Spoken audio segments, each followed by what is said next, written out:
Kami datang Tuhan, kami menyembah-Mu dengan penuh kerendahan hati. Siapakah kami Tuhan? Kami adalah orang-orang yang penuh dengan keterbatasan. Kami adalah orang-orang yang penuh dengan kelemahan. Kami adalah pendosa-pendosa Tuhan.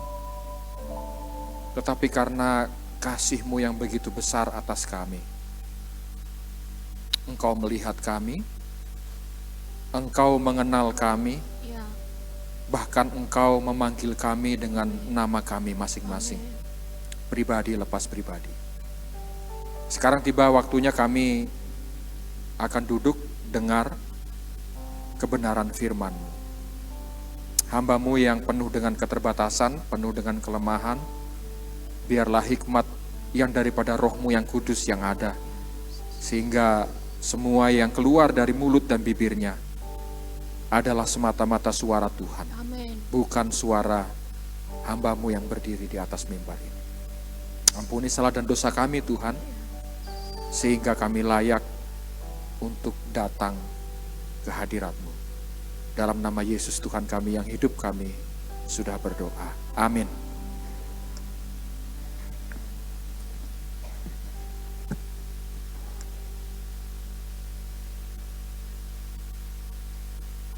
Shalom, selamat pagi Ibu Bapak, adik-adik yang saya kasihi dalam Tuhan Yesus Kristus. Pagi ini lebih dingin dari biasanya nampaknya ya.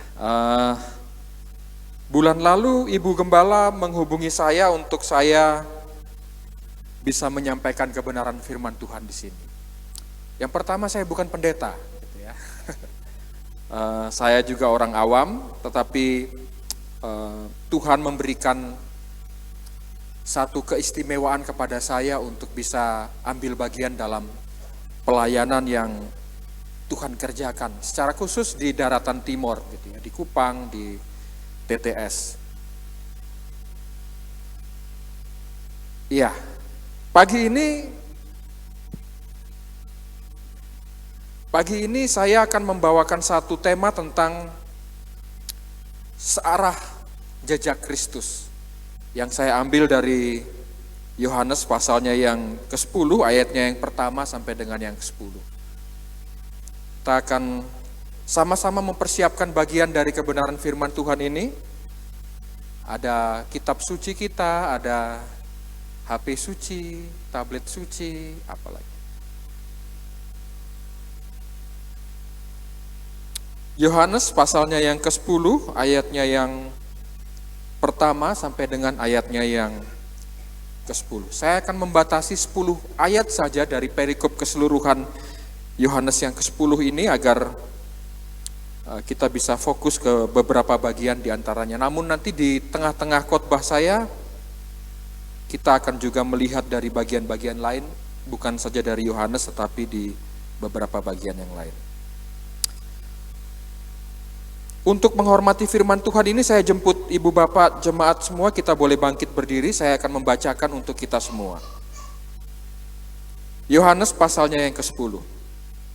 Aku berkata kepadamu, sesungguhnya siapa yang masuk ke dalam kandang domba dengan tidak melalui pintu, tetapi dengan memanjat tembok, ia adalah seorang pencuri dan seorang perampok. Tetapi siapa yang masuk melalui pintu, ia adalah domba. Untuk dia penjaga membuka pintu dan domba-domba mendengarkan suaranya, dan ia memanggil domba-dombanya masing-masing menurut namanya dan menuntunnya keluar. Jika semua dombanya telah dibawanya keluar, ia berjalan di depan mereka dan domba-domba itu mengikut dia, karena mereka mengenal suaranya. Tetapi seorang asing pasti tidak mereka ikuti, malah mereka lari daripadanya, karena suara orang-orang asing tidak mereka kenal. Itulah yang dikatakan Yesus dalam perumpamaan kepada mereka, tetapi mereka tidak mengerti apa maksudnya. Ia berkata demikian kepada mereka. Maka kata Yesus sekali lagi, aku berkata kepadamu, sesungguhnya akulah pintu ke domba-domba itu. Semua orang yang datang sebelum aku adalah pencuri dan perampok, dan domba-domba itu tidak mendengarkan mereka. Akulah pintu, barang siapa masuk melalui aku, ia akan selamat, dan ia akan masuk dan keluar dan menemukan padang rumput. Pencuri datang hanya untuk mencuri dan membunuh dan membinasakan. Aku datang supaya mereka mempunyai hidup dan mempunyainya dalam segala kelimpahan. Sampai demikian jauh pemberitaan firman, terpujilah Tuhan. Silahkan duduk kembali.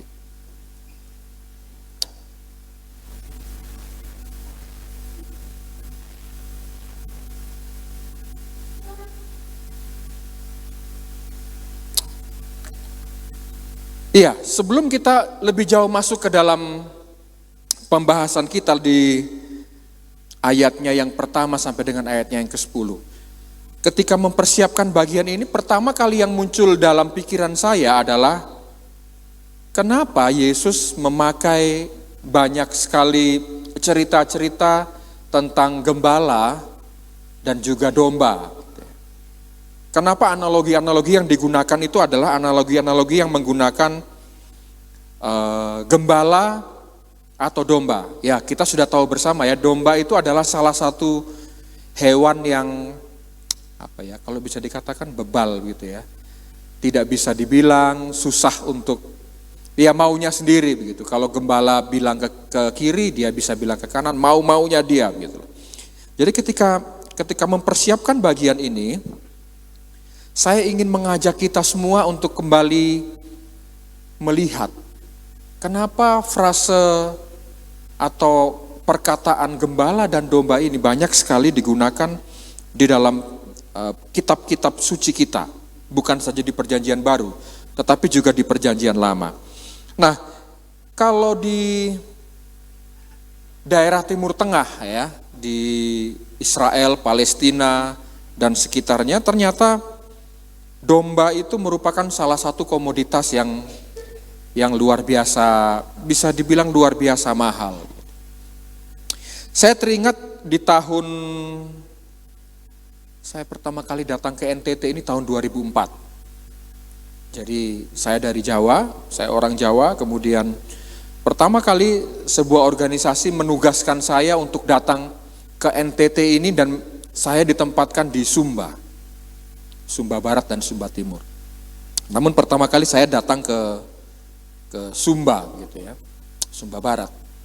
Hari kedua saya diajak oleh salah satu teman di Sumba ke salah satu rumah adat di sana. Dan ketika mulai masuk ke rumah itu, yang pertama kali saya lihat itu adalah tanduk kerbau. Ya, di sini ada orang Sumba? Ada ya, dari Sumba. Tanduk kerbau, bukan hanya satu. Dipasang berderet-deret mulai dari yang kecil, agak besar, ada yang besar sekali dan ada coret-coret ini ya. Kalau tanduk kerbau biasanya kalau dia berusia sudah tua sekali maka ada coret-coretan di tanduknya itu.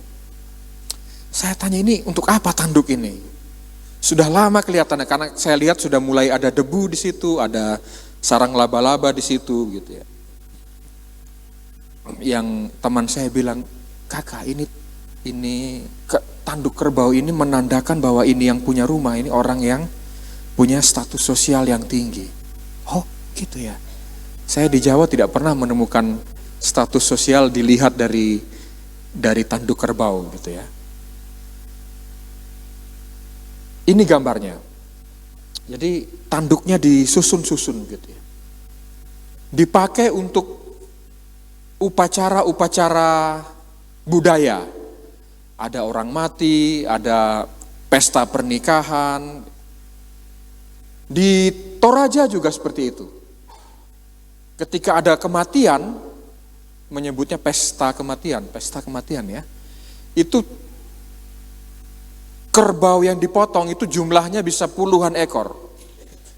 Dan ketika berbicara lebih lanjut lagi, ternyata satu ekor kerbau putih, kerbau bule ya. Kerbau bule itu bisa dihargai sampai ratusan juta, puluhan juta sampai ratusan juta. Saya pikir, wow, ini luar biasa sekali, satu kerbau bisa dihargai ratusan juta. Kebetulan pendeta saya adalah orang Toraja, saya pernah bertanya, 1 ekor kalau yang belang itu bisa berapa? Bisa sampai 280-300 juta. Wow, 1 rumah itu bisa kasih makan kita 1 tahun ya di dalam rumah. Nah kalau kita di NTT mungkin ini kakak yang hitam ini yang sering menjadi komoditas utama begitu ya.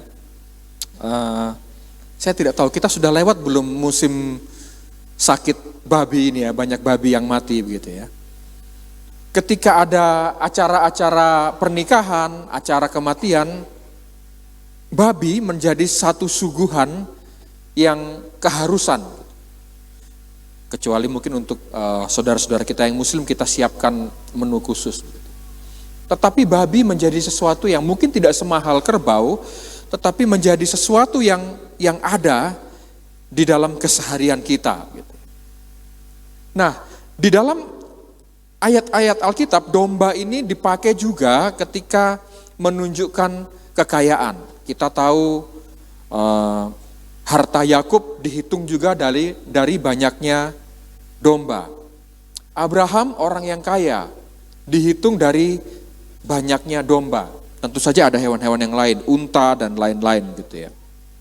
Tapi di imamat, domba juga dipakai menjadi sebuah bagian untuk persembahan.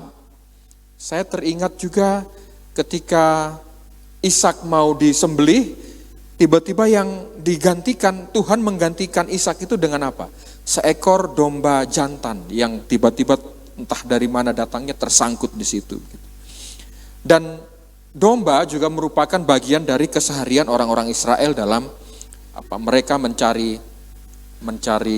memenuhi kebutuhan hariannya. Artinya domba ini menjadi sebuah komoditas yang sehari-hari kita pakai gitu ya.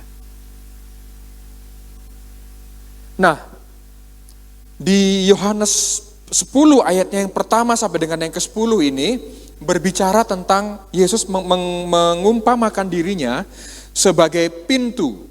Nah, kalau di kandang zaman dahulu itu ada bentuknya seperti ini ya. Jadi ada batu yang disusun. Ini mirip-mirip kita di sini ya, kalau ada pagar kebun atau pagar apapun itu batu yang disusun, kemudian ada pintunya kecil. Dan kemudian biasanya diberi pintu dan palang ada penutupnya. Dan kemudian kalau saya menganggap ini sebagai sebuah komoditas yang berharga, maka saya akan menjaga di situ. Gembala akan berjaga di depan pintu. Atau kalau bukan si gembala yang berjaga, dia akan membayar orang upahan untuk menjaga di depan pintu kandang ini siang dan malam. Saya tidak tahu mereka pakai shift, kalau kita kerja 8 jam berganti atau tidak begitu ya. Tetapi yang pasti bahwa karena ini salah satu komoditas yang mahal, maka ada orang yang senantiasa berjaga di depan pintu kandang itu. Nah, karena tema kita sekarang berbicara tentang searah dengan Kristus, searah dengan jejak Kristus, maka kita perlu mengenal dulu sebetulnya gembala kita itu seperti apa. Siapa gembala kita, apakah kita benar-benar mengenal dia atau tidak gitu ya. Kita bersama tahu bahwa gembala kita itu adalah Kristus. Dan kalau di bagian ayat pasal yang ke-10 ini, Yesus Kristus itu mengumpamakan dirinya sebagai pintu. Maka Kristus adalah pintu keselamatan buat kita. Nah, kalau melihat di ayat-ayat awal dan di ayat yang berikutnya di pasal ini, Kristus membentrokkan, menubrukkan dirinya dengan para orang-orang Farisi dan orang-orang Yahudi. Kalau kita membaca pasal sebelumnya, di pasal yang ke-9 itu ketika ada orang buta yang disembuhkan, orang-orang Farisi merasa tidak senang dengan apa yang terjadi kepada satu orang buta yang disembuhkan oleh Yesus. Mereka bukannya senang terhadap kesembuhan itu, tetapi mereka mencari kesalahan Yesus. Mereka mencari kesalahan orang buta ini. Nah, Yesus membentrokkan dirinya, membandingkan dirinya sebagai seorang gembala yang baik dengan pencuri dan perampok. Dikatakan di bacaan kita tadi, barang siapa yang datang sebelum aku, ia adalah pencuri dan perampok. Pencuri dan perampok kira-kira masuk lewat pintu atau lewat bukan pintu? Kalau kita pasti bukan lewat pintu. Tadi Pak Pendeta, Bapak Gembala sempat bercerita rumahnya pernah dimasuki oleh perampok gitu ya, pencuri gitu ya. Pasti dia tidak lewat pintu, karena pintu pasti sudah dikunci gitu kan ya. Tetapi perampok, pencuri, dia akan masuk lewat jendela kalau di rumah kita. Dalam konteks di Israel pada waktu itu, di Palestina pada waktu itu, pencuri itu tidak masuk lewat pintu, tetapi dia akan melompat dan kemudian masuk ke dalam domba-domba, kandang domba, dan di situ ada domba-domba. Dia akan mencuri, dia akan membunuh. Kalau di bagian firman tadi, dia akan membinasakan. Nah, seorang pencuri dia sudah pasti tidak akan masuk lewat pintu. Kalau dia masuk lewat pintu, kita bisa mengidentifikasi bahwa kita sebagai domba gitu ya. Oh, ini yang masuk ini adalah gembala saya. Gembala saya tidak akan menyakiti saya. Gembala saya akan memberikan saya kehidupan yang baik. Dia akan mengajak saya keluar. Dia akan menuntun saya ke padang rumput yang hijau gitu ya. Saya akan mengajak kita menonton satu film dulu sebetulnya ya. Ini bisa tidak ya?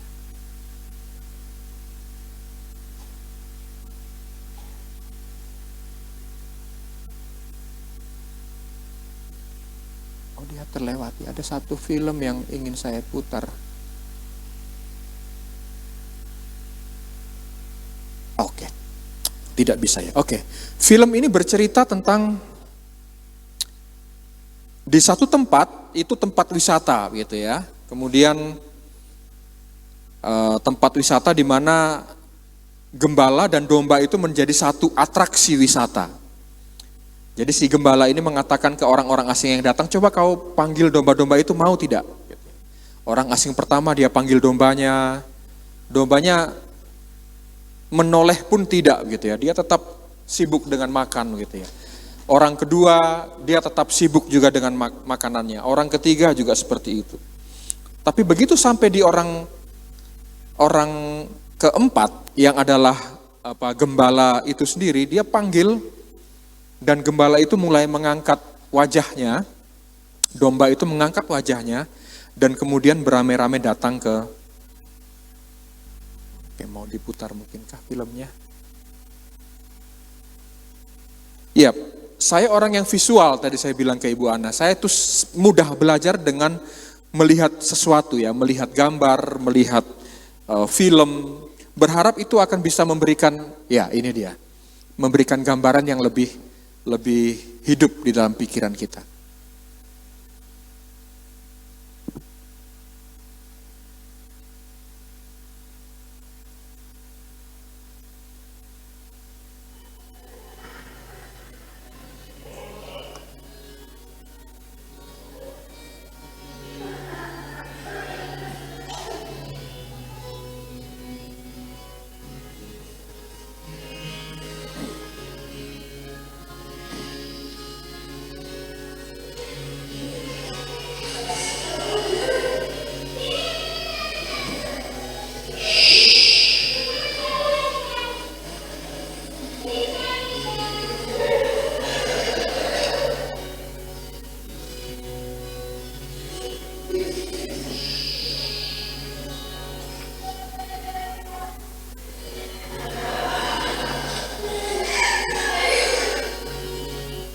Nah, sekarang ini adalah gembalanya ya.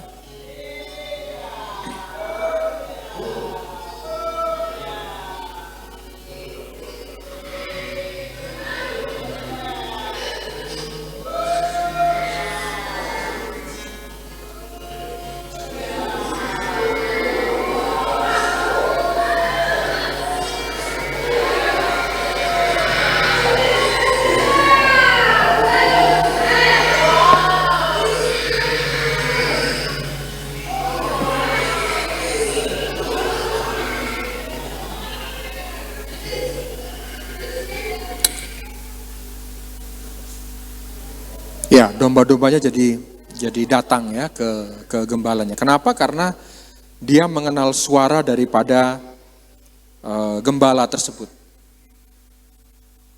Oke. Saya nampaknya ketika melakukan revisi ini tadi belum mengirimkan kembali ke Ibu Ana. Ini saya sisipkan di bagian belakang. Oke, jadi gembala itu berbeda dengan pencuri dan perampok. Oh, ternyata di sana ada, saya baru lihat ini tadi ada gembala berbeda ya, gembala yang sejati itu berbeda dengan pencuri dan perampok. Kita akan lanjut lagi. Saya tertarik untuk kita melihat dari studi kalimat ya, studi kata. Ketika Yesus mengatakan, "Akulah pintu kepada domba-domba itu," pintu masuk untuk ke kandang itu, sebetulnya apa yang ingin Tuhan kita katakan kepada kita, dia sebagai seorang gembala. Yang pertama-tama, ketika kata akulah, aku adalah, di bagian ini, itu bahasa aslinya itu adalah ego eimi, bahasa Yunaninya. Bahasa Ibraninya itu adalah anihu. Jadi ini ketika saya mencoba untuk melihat bahasa asli dari konteks ini, dia memakai pilihan kata itu adalah ego eimi dan anihu. Dan yang menarik, ibu bapak dan adik-adik semua, ego eimi dan anihu ini, aku adalah ini hanya dipakai ketika Allah yang luar biasa itu menyatakan dirinya. Jadi kalau pakai ego eimi, kita sebagai manusia itu tidak layak. Jadi ketika dikatakan ego eimi atau anihu, siapapun yang mengatakan itu dia sedang menyetarakan dirinya dengan Allah. Jadi kalau Kristus, Yesus mengatakan dirinya ego eimi, itu salah satu bukti bahwa dia itu adalah Allah sendiri. Dia sama dengan Yahweh Elohim. Dia adalah Allah itu sendiri. Memang ada satu bagian di Alkitab yang bukan Yesus atau bukan Allah yang menggunakan ego eimi dan anihu. Kalau kita kembali mundur satu pasal, di pasal yang ke-9 ketika orang buta itu disembuhkan, ketika dia ditanya oleh orang-orang Farisi, betulkah kau orang buta yang disembuhkan oleh Yesus itu? Dia memakai frasa ego eimi. Dia mengatakan, akulah dia. Akulah dia orang yang buta itu. Dia sedang tidak menyetarakan dirinya dengan Allah gitu ya. Dia sedang tidak mengatakan bahwa akulah dia Allah gitu ya. Tetapi dia ingin menyaksikan melalui dia mengatakan ego eimi ini bahwa Yesus yang menyembuhkan itulah yang adalah Allah. Jadi satu-satunya di Alkitab kita yang mengatakan ego eimi selain Allah, selain Kristus adalah orang buta ini. Tetapi tujuannya adalah ketika dia mengatakan itu, dia menyaksikan kehebatan Tuhan Yesus. Nah, bahasa Yunaninya dari akulah pintu itu adalah ego eimi e tura. Ego eimi e tura. Ego eimi itu adalah subjek dan kata kerjanya. Sementara e tura ini adalah predikat. Kalau di bahasa Yunani itu ada deklensinya gitu ya. Deklensi dari predikat ini adalah tunggal. Jadi tanpa perlu kita bersekolah Alkitab yang lama, begitu kita dari kata ini sudah bisa mengatakan bahwa Kristus, Yesus adalah satu-satunya jalan keselamatan buat kita. Dia satu-satunya gembala yang sejati yang bisa menyelamatkan kita dari pencuri dan perampok yang hendak datang membunuh, membinasakan, dan menyakiti kita. Nah, kalau di bahasa Inggris, saya bukan ahli bahasa Inggris begitu ya. Tetapi ketika melihat di bahasa Inggrisnya, kelihatannya terjemahannya lebih enak untuk kita melihat. Bahasa Inggris menggunakan istilah the gate atau the door.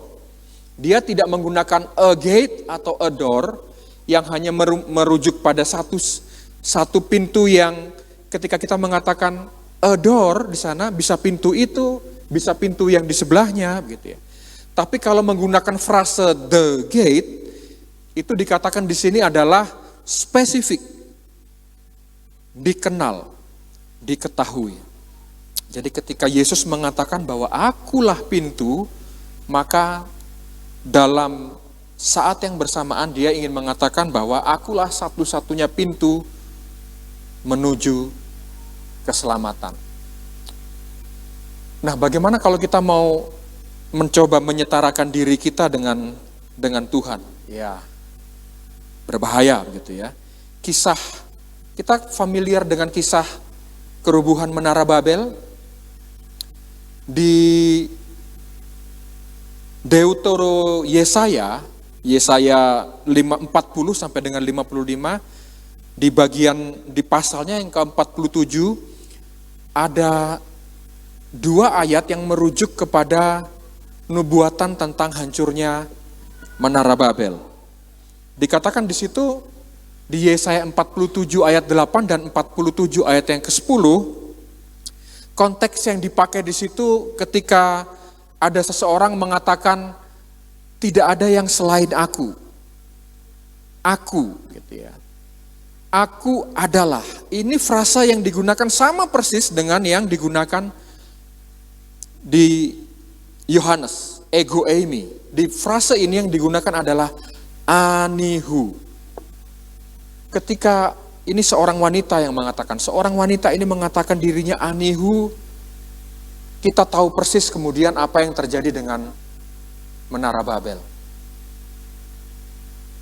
Menara Babel hancur sebetulnya karena kesombongannya, bukan karena keinginan dia untuk membangun sesuatu yang megah, tetapi karena kesombongannya. Kesombongannya menyetarakan dirinya dengan Allah, dan kesombongannya menyetarakan diri bahwa mereka mampu membangun sesuatu yang besar. Nah, di proses yang selanjutnya, ibu bapak dan adik-adik sekalian, Yesus banyak berhadapan dengan orang-orang Farisi dan orang-orang Yahudi yang mempertanyakan ketuhanannya, kealahannya, keilahiannya.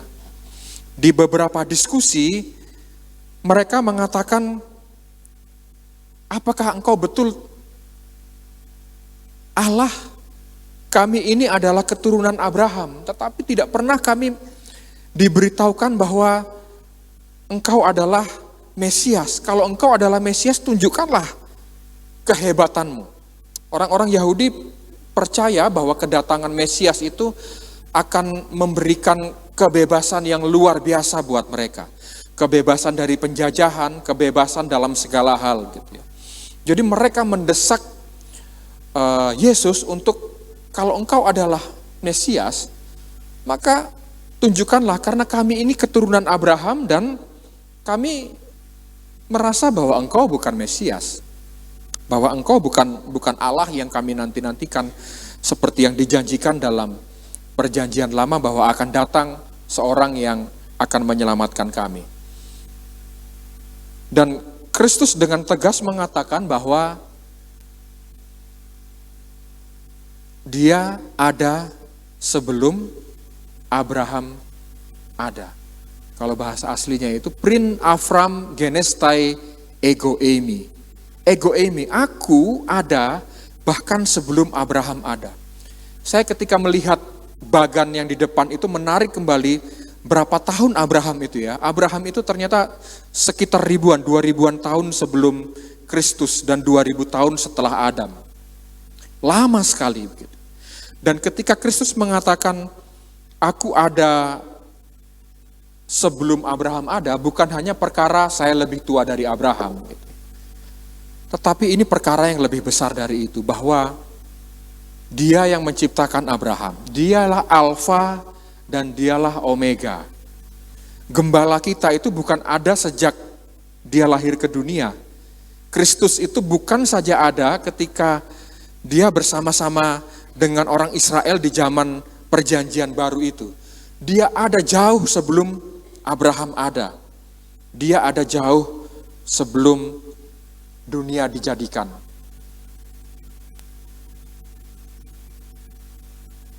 Nah, di bagian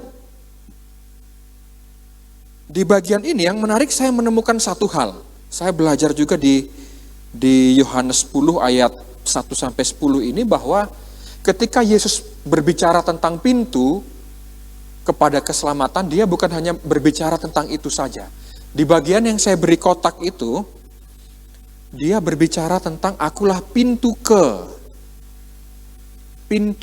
domba-domba. Jadi kalau saya boleh mengistilahkan pintu ke domba-domba ini sebagai gereja, seharusnya jemaat bisa memilih, tidak secara sembarangan memilih pemimpin-pemimpin, gembala-gembala yang ada di gereja. Saya kurang tahu persis metode pemilihan majelis di GBI seperti apa. Saya kurang tahu persis bagaimana gembala diangkat di GBI. Tetapi kalau saya bercerita di gereja saya, begitu ya, ketika kami ingin memilih pendeta yang akan menggembalakan kami punya rapat khusus di gereja. Apakah orang yang diutus ini adalah gembala yang kita inginkan dan dia adalah orang yang benar? Ketika kami para penatua dipilih, itu saya pernah bercerita ke Ibu Ana, kami seperti mengerjakan tesis skripsi begitu ya. Kami menulis menulis makalah dan mempertanggungjawabkannya di depan para leader. Saya bilang ini mau jadi penatua saja kok susah sekali. Saya sempat mau lari, Tuhan, rasanya berat buat saya untuk jadi seorang majelis. Izinkan saya untuk tidak mengerjakan ujian ini, Tuhan. Jadi saya sudah tidak mengerjakan ujian ini. Jadi saya bilang begini, kalau pendeta saya tidak menanyakan saya, maka berarti fix Tuhan tidak menginginkan saya atau mengizinkan saya untuk tidak menjadi majelis. 1 hari sebelum batas akhir pengiriman ujian, saya dengan istri jalan-jalan ke mall. Saya sudah merasa, wah berarti saya bebas dari tugas menjadi seorang majelis. Tiba-tiba dari kejauhan saya lihat, ada bapak dan ibu gembala begitu ya. Kami ketemu berbasa-basi dan kemudian kami hampir lewat begitu ya. Saya bilang, oh selamat. Tiba-tiba gembala saya bilang gini, Pak Radit, saya belum terima ujiannya. Dia bilang begitu. Saya tarik napas. Saya tidak berani berbasa-basi lagi dan saya hanya mengatakan, malam ini saya kirim Pak Pendeta. Jadi saya kirimkan ujian saya, kemudian saya dihadapkan, kami tes ujian dan kemudian 2 bulan lalu saya ditahbiskan menjadi penatua. Tapi bukan itu yang ingin saya soroti. Yang ingin saya soroti adalah ketika Kristus mengatakan, akulah pintu ke domba-domba itu, maka siapapun leader, siapapun gembala, dia juga harus melewati pintu itu. Dia terlebih dahulu harus bertobat. Dia terlebih dahulu harus punya pandangan yang benar tentang Kristus. Dia harus terlebih dahulu punya pandangan yang benar tentang segala hal yang salah di dunia ini. Kalau dia masih salah, maka dia termasuk golongan pencuri dan perampok. Jadi kalau saya di sini berdiri dan saya masih mengajarkan sesuatu, memberitakan sesuatu yang tidak sesuai dengan kebenaran firman Tuhan, maka bapak, mama di bawah dan adik-adik bisa mengatakan ke saya, "Hei pencuri, hei perampok, turun dari mimbar." Jadi sebelum kita memastikan bahwa kita melayani domba-domba kita, saya sebagai seorang pemimpin, bapak, mama, gembala, penatua, diaken, harus terlebih dahulu melewati pintu itu. Harus terlebih dahulu ditobatkan, bertobat. 1 Timotius 3 ayat 1 sampai 12 ketika berbicara tentang penilik jemaat, ketika berbicara tentang syarat-syarat menjadi diaken, di situ jelas orang ini harus tidak bercacat, dia harus beristri satu gitu. Saya waktu itu angkat tangan ke pendeta saya tanya kenapa harus ada istilah beristri satu di situ gitu ya. Ya, orang Kristen tidak boleh mendua hati begitu ya. Jelas ketika di 1 Timotius 3 ayat 1 sampai 12 ketika bicara tentang penilik jemaat, berbicara tentang diaken yang adalah gembala-gembala nantinya, terlebih dahulu harus lewat pintu itu. Dia terlebih dahulu harus ditobatkan. Dia terlebih dahulu harus bertobat. Nah, implikasinya apa ketika semuanya harus lewat pintu itu? Yang pertama implikasinya adalah satu-satunya jalan menuju keselamatan dan satu-satunya jalan membawa orang kepada keselamatan hanya melalui Kristus. Tidak ada cara lain lagi. Kalau ada orang yang mengatakan bahwa Kristus salah satu jalan, kita bisa uji lagi. Kristus dengan tegas mengatakan bahwa akulah jalan, kebenaran, dan hidup. Barang siapa mau datang kepada Bapa, harus lewat aku. Kristus sama seperti Bapa. Yohanes 10 ayat 30, aku dan Bapa adalah satu. Yang tidak lewat di situ adalah perampok dan pencuri. Kita domba boleh protes dong ya, kau pencuri perampok ternyata begitu ya. Kamu ternyata serigala yang berbulu domba gitu ya. Gembala ketika membawa kita keluar, kita taat. Ada ketundukan yang total. Kita sebagai domba seharusnya tunduk total. Kalau kita mau berjalan searah dengan jejak Kristus, kalau jejaknya ke depan, tidak mungkin kita mau ke kiri dan ke kanan. Harus ikut jejak Kristus. Jadi kalau kita mau mengalami Kristus, mastery Christ, maka satu-satunya jalan adalah ketundukan yang total. Ketundukan yang total itu tanggung jawab siapa? Tanggung jawab pribadi kita. Kita tidak bisa mengatakan bahwa karena Bapakku sudah selamat, maka sudah pasti aku selamat. Memang ada ayat yang mengatakan bahwa karena engkau selamat, maka engkau dan seisi rumahmu diselamatkan. Tapi konteks yang ingin dibicarakan di situ adalah ketika engkau selamat, Raditya, pulanglah, muridkanlah istrimu, muridkanlah anakmu, supaya mereka diselamatkan. Kalau saya tidak melakukan pemuritan, mereka binasa. Saya juga, ya untuk apa aku menyelamatkan kamu kalau engkau tidak berbuah dan tidak memuridkan. Jadi konteks ketika Yesus mengatakan tanggung jawab pribadi untuk kita bertumbuh di dalam Kristus, itu termasuk ketika kita memuridkan. Jadi ketika kita memuridkan istri kita, tanggung jawab istri kita untuk bertumbuh. Ketika kita memuridkan anak kita, tanggung jawab anak kita pribadi untuk dia kemudian bertumbuh. Dan kemudian gereja dalam hal ini harus menjadi sarana yang Tuhan pakai untuk membawa kabar keselamatan. Dia harus bisa memuridkan. Saya bersyukur bahwa GBI, Gereja Bethel Indonesia adalah salah satu gereja yang sangat kuat dengan pemuritan. Saya melihat di PPA, saya melihat dan mendengar cerita dari Bapak Ibu Gembala, pemuritan yang digunakan, pemuritan yang luar biasa yang digunakan. Pemuritan bukan sekedar ibadah, pemuritan bukan sekedar katekisasi, pemuritan bukan sekedar devosi, tetapi pemuritan itu adalah bagaimana kita menggunakan gaya hidup kita, mempraktekkan gaya hidup kita, mempertontonkannya ke anak-anak saya, mempertontonkan ke istri saya. Saya kalau mengendarai mobil atau motor dengan anak saya, pasti kalau lampu merah, saya hanya berjalan ketika lampu itu sudah hijau. Kalau satu jalur, saya tidak akan pernah mau untuk melawan arah. Kenapa saya ingin mengajarkan ke anak saya bahwa inilah yang papamu lakukan. Karena papamu orang yang sudah bertobat, maka papa berusaha dalam pertobatan papa mengikuti semua yang berkaitan dengan hukum, termasuk menggunakan helm. Saya lihat kalau di NTT ini kalau hari Minggu orang ke gereja itu tidak pakai helm ya. Kita di sini begitu juga kok. Betul ya.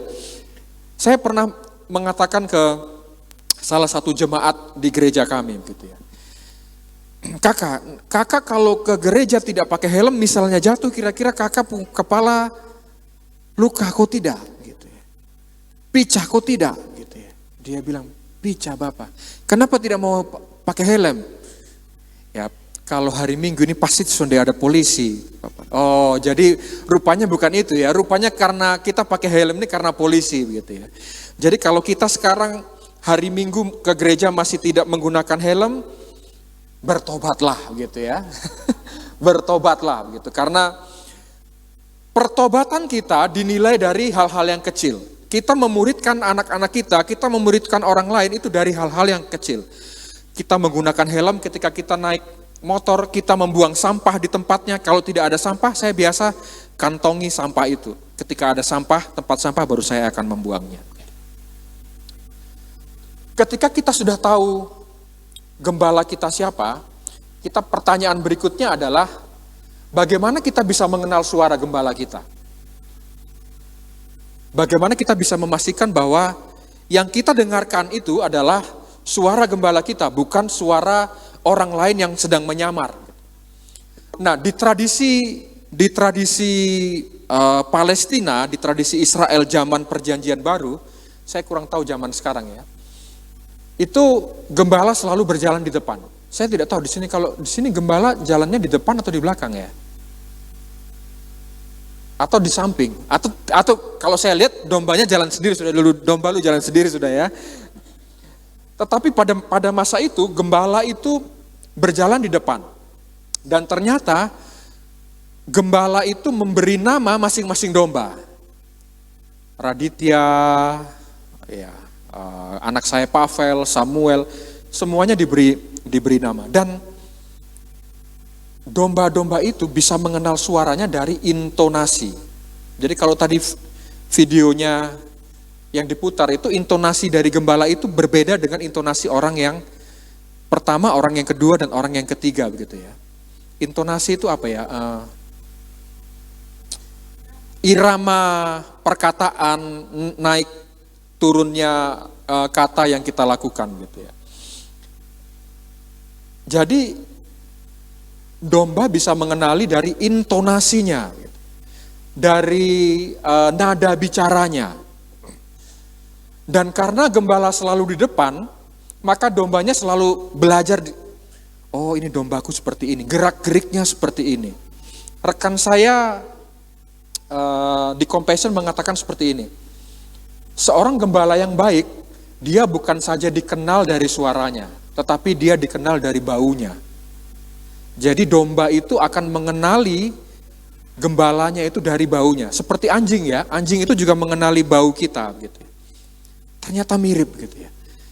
Jadi kita hampir sama dengan dombanya gitu. Jadi untuk menjadi gembala yang baik, ternyata salah satunya teman saya bilang ini adalah kita harus bisa dibaui oleh domba-domba kita.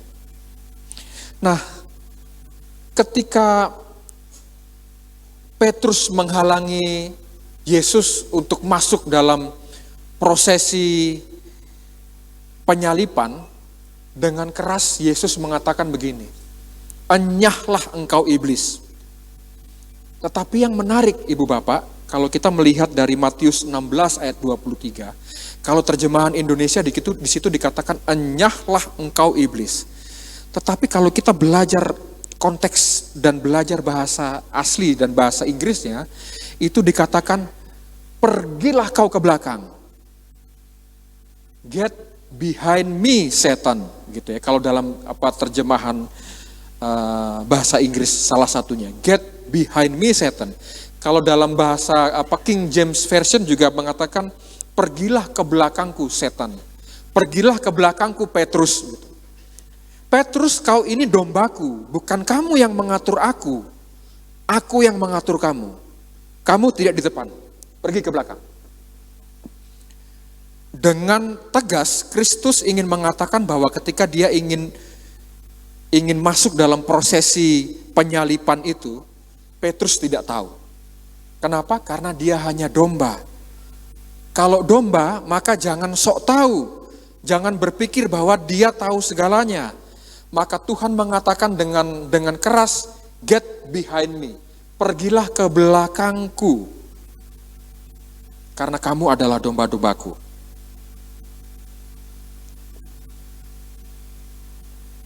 Tadi saya mengatakan gembala yang baik adalah juga gembala yang memberi nama. Kemarin di salah satu pelatihan kami, ada Ibu Ana, Kak Lili, Kak Anti, Kak Ati ikut. Dan salah satu fasilitatornya itu selalu menyebut, dia cepat sekali bisa menghafal nama peserta yang mengikuti pelatihan. Jadi ketika selesai pelatihan, saya panggil dia, kemudian saya bilang, kenapa begitu penting sekali nama buatmu? Dia mengatakan begini, dan ini menarik sekali. Kalau saya memanggil peserta training itu by name, dengan nama, maka dia akan merasa lebih dihargai. Dia akan merasa, wah luar biasa, trainer ini bisa mengenal saya, gitu. Sehingga dia bisa lebih memperhatikan pelatihan itu. Betul begitu Ibu Ana ya. Jadi kalau saya bawa ke konteks gembala ini, kalau kita mau jadi gembala yang baik, kita panggil nama domba kita, jemaat kita, orang yang kita muridkan, siapapun itu by name. Masalahnya buat saya adalah saya itu kesulitan menghafal nama. Jadi saya kemarin bilang, waduh saya berarti harus belajar untuk menghafal nama. Luar biasa teman saya satu ini, Pak Edmond namanya, dia mengenal sebentar pun dia sudah bisa ingat nama orang. Kalau saya biasa orang yang saya sering berinteraksi itulah kemudian yang saya bisa kenal dengan cepat. Dia mengenal nama, memberi nama, dan juga kemudian berjalan di depan domba-domba itu untuk memberi contoh. Ini filmnya tadi kita lewati ya. Nah, kemudian pertanyaannya adalah bagaimana agar kita terlatih mendengar suara gembala itu? Beberapa catatan awal saya. Pastikan yang kita dengarkan itu adalah suara gembala kita. Bukan suara gembala yang palsu. Yang kedua adalah dia itu selalu bicara. Yang jadi masalahnya adalah kita yang menutup telinga kita, atau kalaupun kita sudah mendengarkan, kita mengeraskan hati kita untuk tidak mendengarkan suaranya. Dan ini yang paling sering saya lihat begitu ya. Terkadang kita butuh orang lain.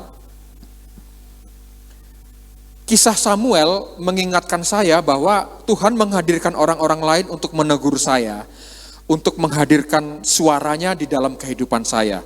Ketika Samuel dipanggil Tuhan pertama kali, dia menjawab, iya Bapak, tapi bukan Bapak yang di surga yang dia datang. Dia datang ke imam siapa? Imam Eli. Ketika kedua Samuel dia datang ke Imam Eli. Samuel dia datang ke Imam Eli.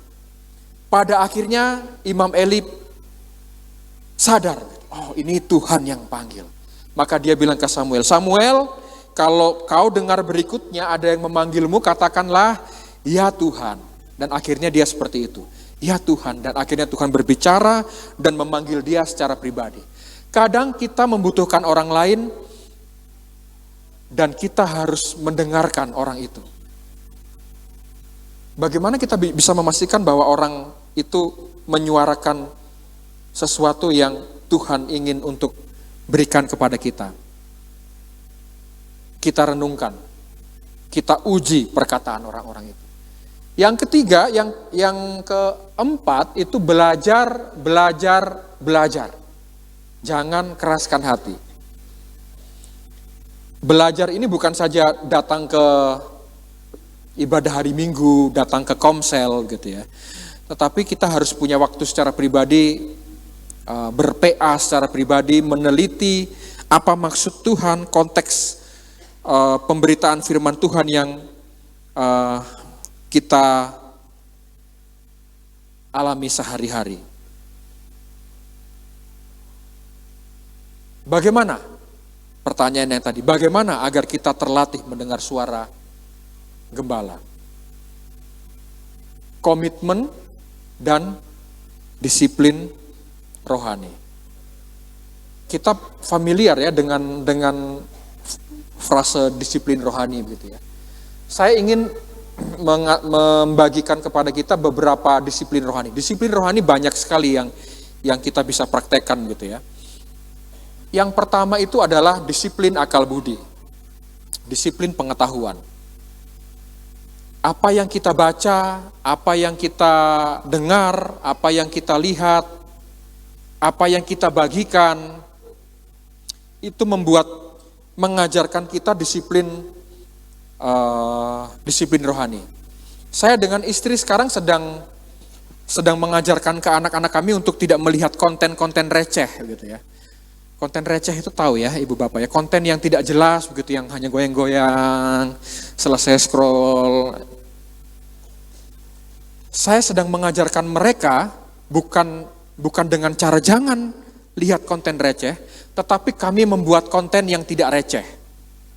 Kami membuat konten-konten edukatif yang isinya tentang tips kesehatan, tips memuridkan gitu ya. 30 detik sampai dengan 1 menit gitu ya. Dan berharap bahwa lewat konten-konten itu anak-anak kami melihat bahwa oh papa mama ternyata tidak melihat konten-konten receh gitu ya. Dan ketika kami berdiskusi dengan ahli YouTube, dia bilang, ini kakak, itu kalau buat konten-konten seperti itu nanti tidak cepat monetisasinya, tidak cepat dibayar oleh YouTube. Kalau mau cepat itu buat konten-konten yang dangdung-dangdung, statue-statue gitu ya. Itu view-nya akan banyak gitu, cepat gitu ya.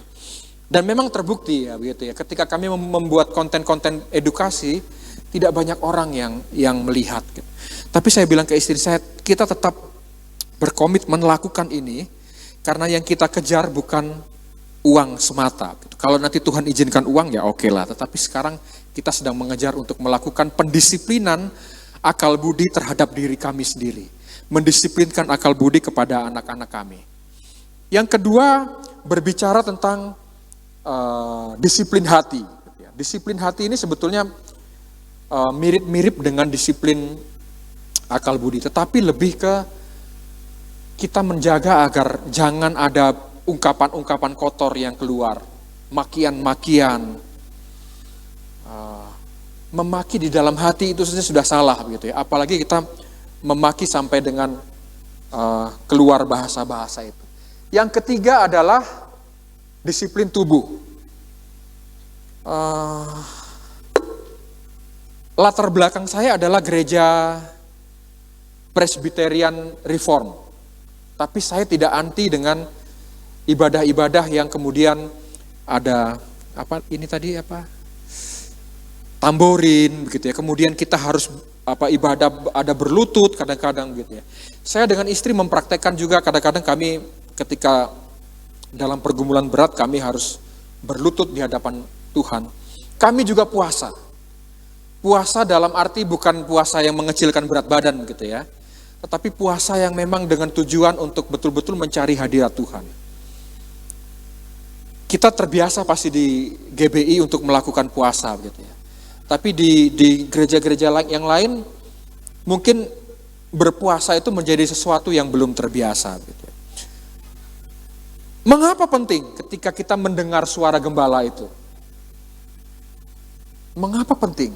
Pertama karena pencuri itu pekerjaannya adalah mencuri, membunuh, membinasakan. Kita tidak mau kan diperlakukan seperti itu.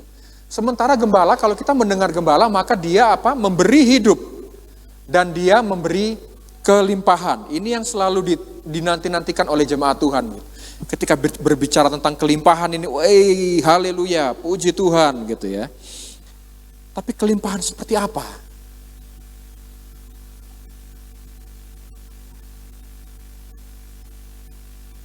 Oh, ini ada.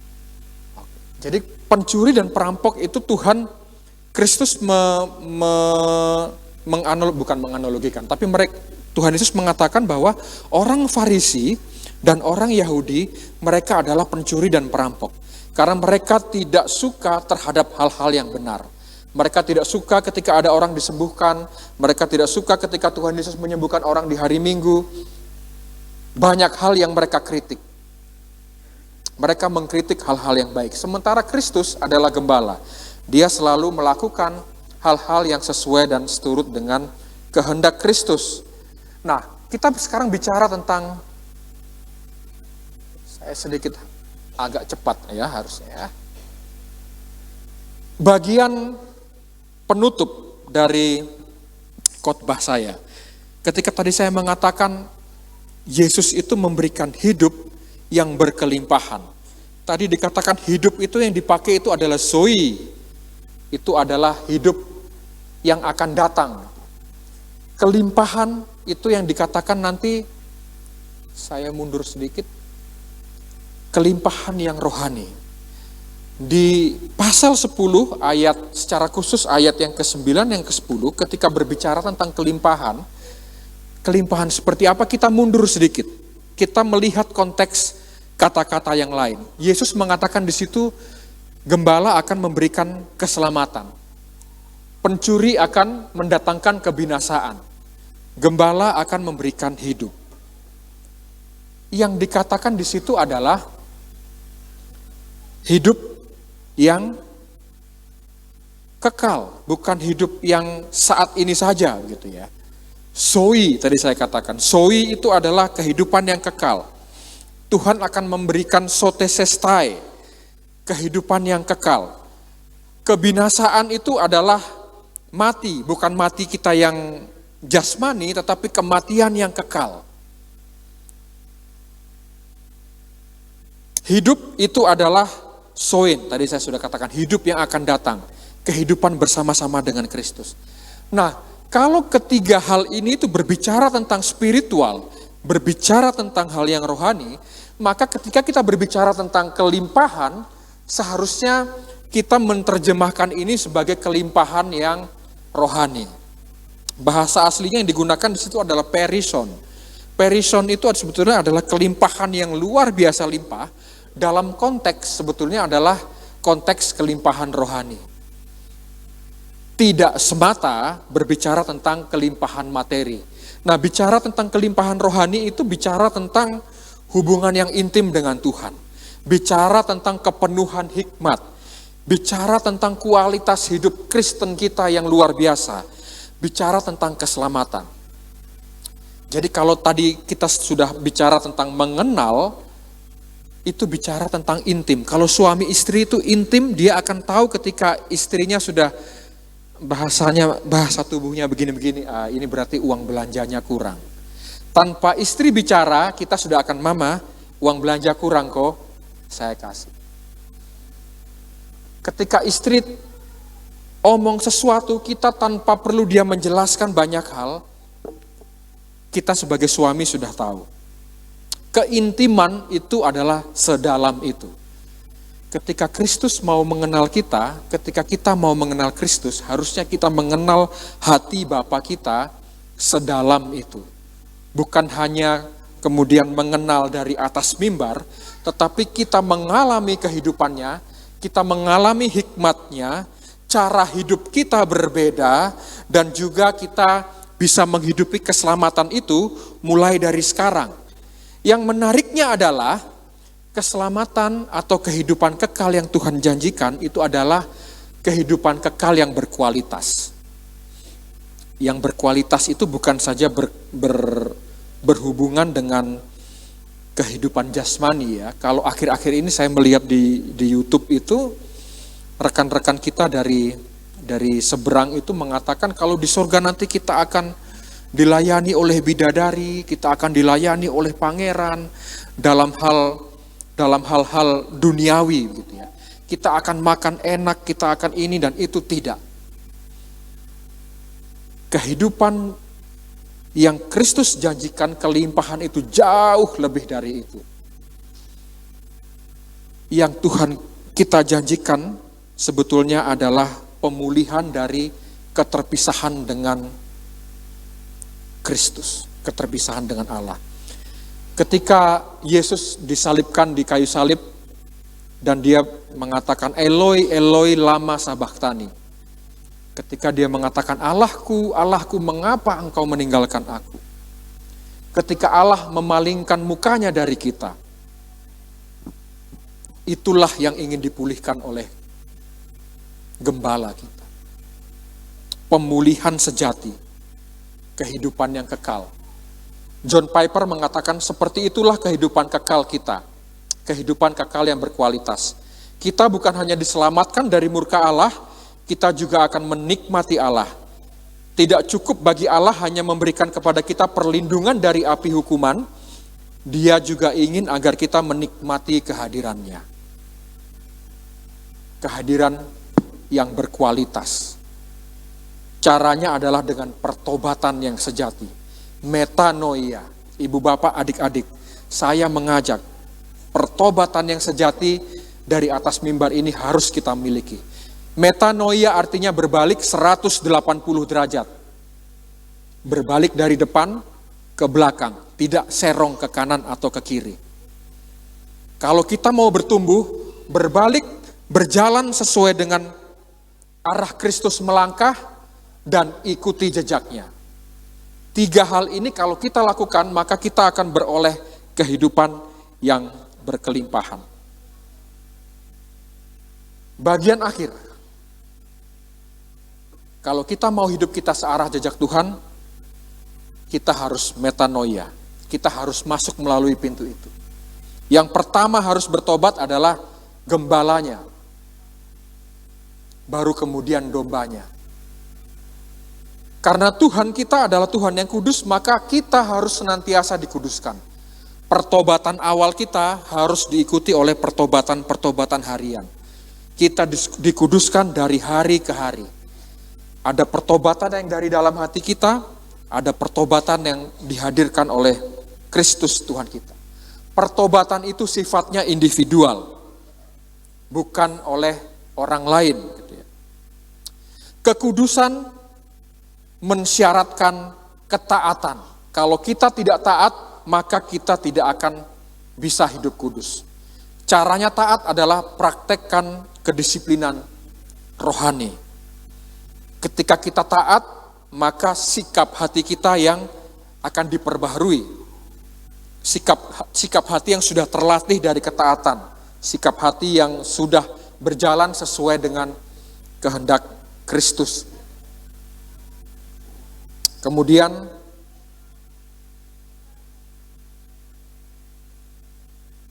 sikap hati yang diperbaharui itu kemudian nantinya akan muncul menjadi sikap yang menjadi gaya hidup. Sikap hati ini bukan hanya sekedar benar atau salah. Sikap hati ini seperti kisah Nadab Abihu di Imamat 10 ketika dia dihanguskan oleh api kemurkaan Tuhan, pembangkangan. Sikap hati yang melawan Tuhan.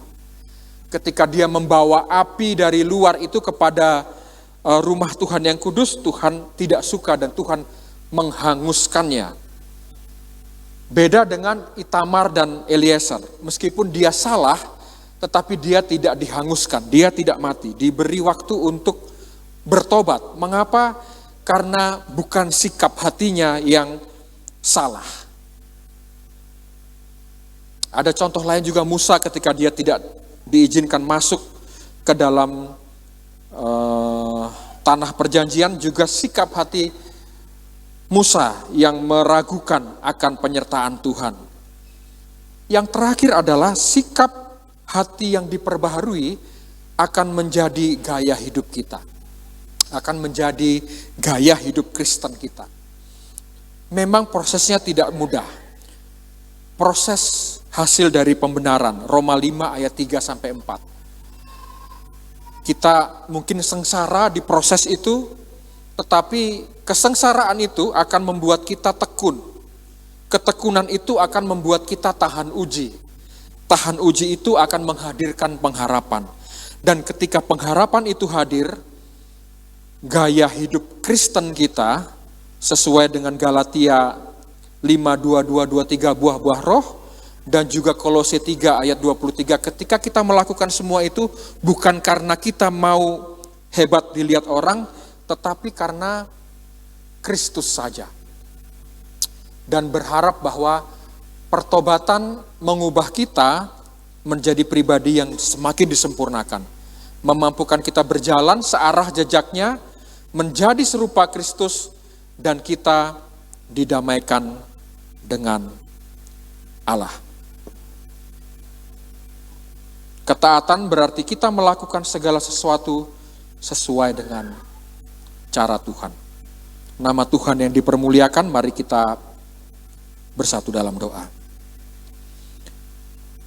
Kami rindu dan ingin berjalan searah sesuai dengan jejak-Mu Tuhan. Untuk itu ajarlah kami untuk bisa mengenal suara-Mu, ajarkan kami untuk mempraktekkan disiplin-disiplin rohani, ajarkan kami untuk bisa memakainya menjadi gaya hidup kami. Terpujilah Kristus. Amin. Terima kasih. Shalom.